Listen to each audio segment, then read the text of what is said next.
What's up, math scholars and math haters? This is Mr. W. Today we're going to tackle question 45 in the 6th grade math questions that North Carolina released this past school year. The question tells us that a motorcycle can go 50 miles using 1 gallon of gas, and we're trying to find out about how many gallons of gas will be used to go 150 kilometers. And it does tell us that 1 mile is approximately 1.6 kilometers. So we're going to have to use unit conversions and number tables and proportions in order to solve this question. I'll actually have an opportunity to use each method once so you can see how they both work and how they're similar. So to start with, I'm just going to work with 150 kilometers or kilometers. I don't know how you pronounce it. Same word. And I'm just going to say that I'll start a number table here. So I'll do this using the number table method. Miles in this column, kilometers in this column, or kilometers in the right column. And I'm going to fill in the information from the problem first. 1 mile is 1.6 kilometers.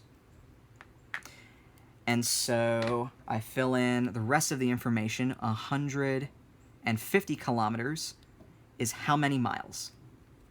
So now I need to look for some nice number pattern that I can use to multiply or divide as I go left or as I go down. I'm actually not really seeing one right now, so I'm going to have to break out my cross-multiplying trick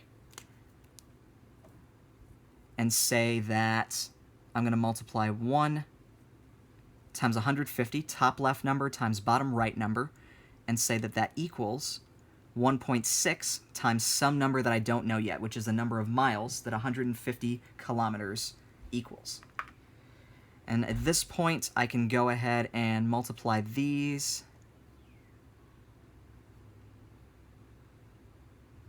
150 equals 1.6 times the number of miles. And now I'm going to break out my fact families, and I'm going to say that if I know that 150 equals 1.6 or 1 6/10 times this number that I don't know yet, that 150 divided by 1 6/10 equals that same blank space. Shout out to Taylor Swift. So now I've boiled this down to just a math problem I can plug in my calculator. 150 divided by 1 6/10 gives me 93.75 miles, or 93 75 hundredths of a mile.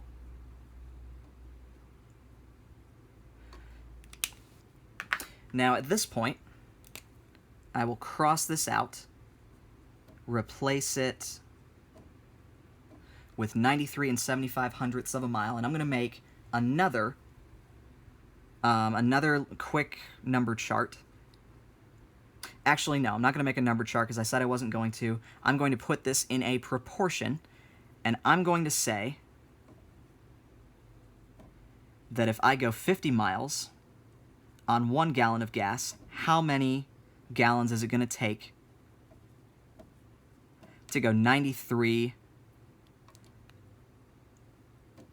75 hundredths of a mile? So 50 miles to 1 gallon is the same as 93 75 hundredths of a mile to how many gallons? And at this point, I'm actually going to use the same trick that I used for my number table, and I'm going to cross multiply. So I take my top left and my bottom right, 50 times the number I don't know, equals bottom left times top right, 1 times 93 75 hundredths.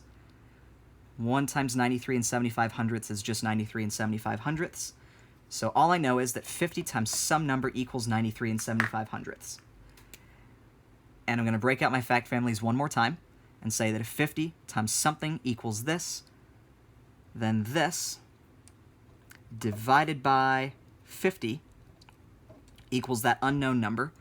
Once again, I can solve this very easily in my calculator. 93 75 hundredths divided by 50 equals this thing. Now, our answers, none of them look like this. But I do want to highlight this word about, because this word about tells us that we're just looking for the number that's closest to 1 875 thousandths. It's not going to be 5 gallons, not going to be 3 gallons. It's going to be either 1 gallon or 2 gallons. So I'm going to look at my tenths place and see that it's an 8. If I were to round this, this 8 in the 10th place would make this go up to 2 gallons. So 2 gallons is my best answer. That is choice C.